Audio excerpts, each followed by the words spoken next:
When a group of kind-hearted people rescued Berni, an olive ridley sea turtle from the cold waters at Port Alberni near Vancouver, Canada, they set in motion a logistical challenge that ended with the turtle's release into the warm waters of the Pacific Ocean on September 8th.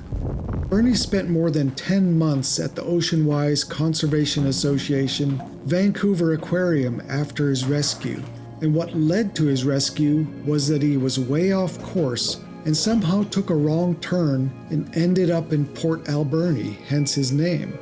Berni is only the fourth olive ridley sea turtle to be recorded in the waters of British Columbia and the second treated at the Vancouver Aquarium. What happened to Berni is that he got cold stunned.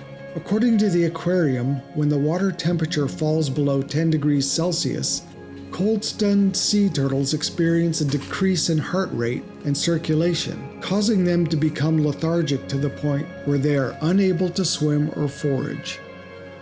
Because he was so far from the warmer waters where he could thrive, Berni needed a ride, and this is where Turtles Fly 2 comes in.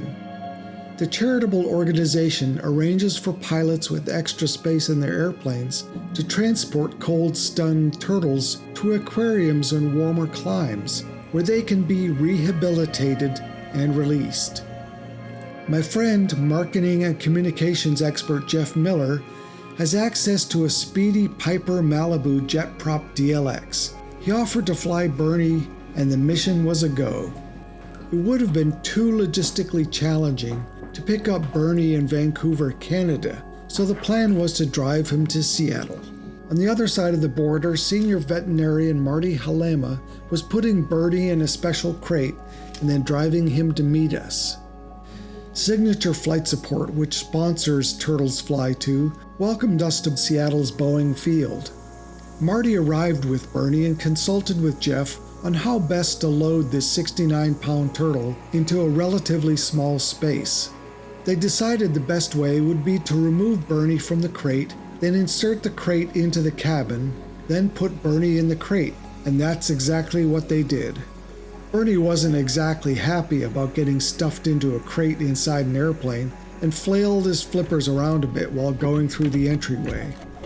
But soon enough he was safely inside and Marty closed up the crate. Although sea turtles need to stay wet, Marty said there wasn't much to do to Berni during the trip other than try to get to San Diego without delay. So we quickly loaded up and taxied out and took off for our fuel stop at Reno, Nevada.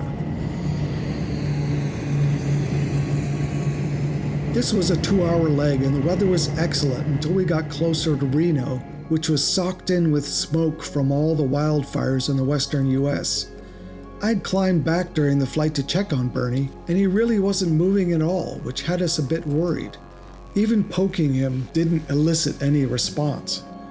After landing in Reno and parking at Atlantic Aviation, which waived any fees for us once they learned about Berni, Jeff and I checked on our turtle passenger to see if he was okay. Shining a flashlight at him, I finally saw him blink, which was a huge relief. He was gonna make it. After fueling up at Reno, we quickly departed for the 2-hour leg to San Diego, flying over a lot more smoky terrain.